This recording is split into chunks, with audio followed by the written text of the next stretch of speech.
Hello, hello everyone. So I am here to present my final year capstone project in front of you all through my YouTube video, and here I am gonna explain how our working model basically works and how the output or the results can be found by any other user. So our project name is basically GPT powered multilingual translation, and it is under the guidance of Dr. Hitesh Singh sir, and our group consists of four members, namely Rohan Pathak, Abhishek Gupta, Prajjwal Singh, and Nitish Kumar. And I am being the team leader. My name is Rohan Pathak, going to represent my working project model in front of you all through my YouTube video. So let's start with the video and let me give you a brief about what our project basically does, what is the objective and what are the scope of it. So as the name suggests, GPT powered multilingual translation, it is basically a translation model in which we can translate languages from source language to target language, ranging more than 50 plus languages, for example Indian languages as well as foreign languages like Hindi, English, Dutch, French, Japanese, German, etc.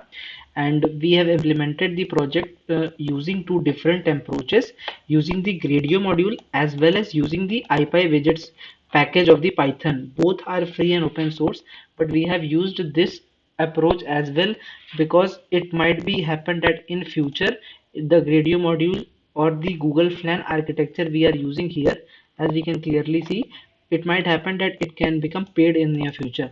So to avoid circumstances and a normal user can't getting a subscription can also use our application, we have also implemented the same using the IPy widgets package.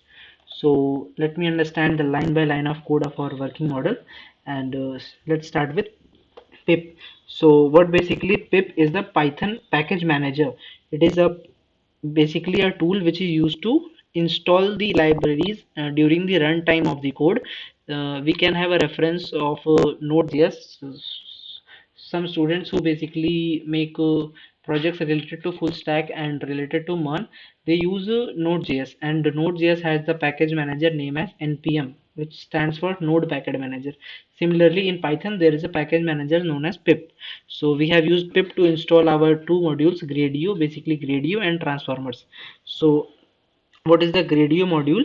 Gradio for our ML model is used in the context that it is a basically a Python library that simplifies the process of creating and sharing ML models and data science workflows as interactive applications.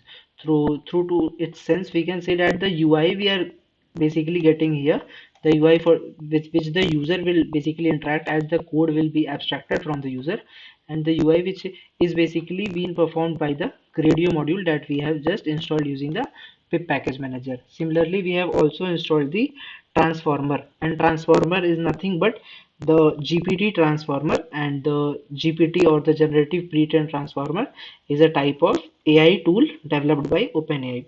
So what basically generative means is a capability of generating text, the capability of the model to generate, analyze and understand human understandable languages, and basically it translates from source language to target language. And pre-trained, as the name suggests, that we know that pre-trained models are the models that are being worked upon earlier by the professionals, and we can directly we can say that we directly adapt the model in our working code through using fine tuning and transfer learning, so that the model can be optimized more or less, whatever, depending upon the new project. So we have used transfer learning as well because of pre-trained transformer. And the transformer is basically a GPT based transformer model which uses the self attention mechanism to process input data. The self attention mechanism, we can define that in the vector space model, each word is assigned a vector, and every word, you can see that I'm disconnected, every word has a weight according to the vector space model in the vector space. So every word has self attention mechanism. It decides that the how the word weightage is, and as per the vector space model, so that every word get the equal or different weightage depending upon its usability or main context. And with this I have run this small shell, and we get this requirements already certified. We are working on the Google Colab platform because analytics projects need to be run on a environment which provides virtual RAM, virtual GPU. As we can clearly see here, that our system RAM can't be defined in this local environment. So the virtual RAM and disk are provided by Google Colab for our project. And from here we have basically implemented our algorithm, which basically changes all the translations. So let's start with the Google Flan T5 architecture. It is the main building block of our project, and we can say that our project basically relies on this model.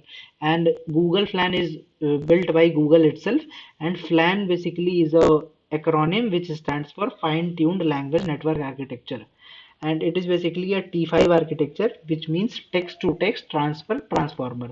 So it deals on NLP task because as NLP requires text processing rather than image or any other form of data.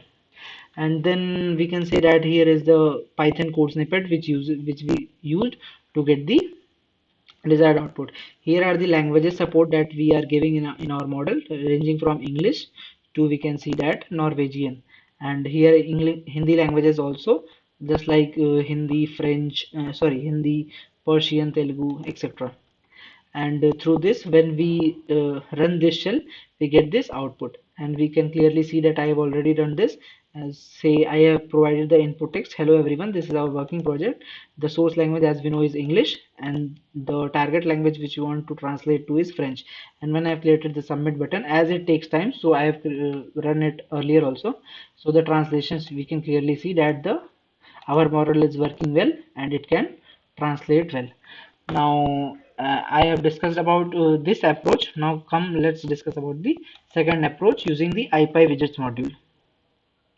So IPy widgets is a Python package basically, which is used for creating interactive widgets, and a powerful tool which is also used in Jupyter Notebook ecosystem. So as Google Colab is quite similar with Jupyter Notebook ecosystem, so IPy widgets can also be work here, and it is used for creation of interactive controls and visualizations in Python, and it is a free and open source package. That's why we have used here. And similarly, we have done the algo we have used here. Here also we have used the Google Flan architecture, as I've also discussed earlier. The only change here is that I have used IPy widgets here. And the main difference between these two approaches is that this approach uses more than 50 languages support. But contrary to that model, this model only covers three languages, that is English, French, and German. And we have not encompassed more than 50 languages because of the complexity of the model. So to make the model run good in favorable conditions, we have made the model so not so complex. And in this way, when we run this shell, I've already done it for prior, and see, we can say that input text, hi, how are you, I am providing the test in English, and I want the output in German. And here I can see that the output is hi L YC. So this was our working of our project basically, and I hope I demonstrated my whole project using my video on YouTube. And this was all about my project. And feel free to ask any questions if you need to. And thank you so much for watching my video.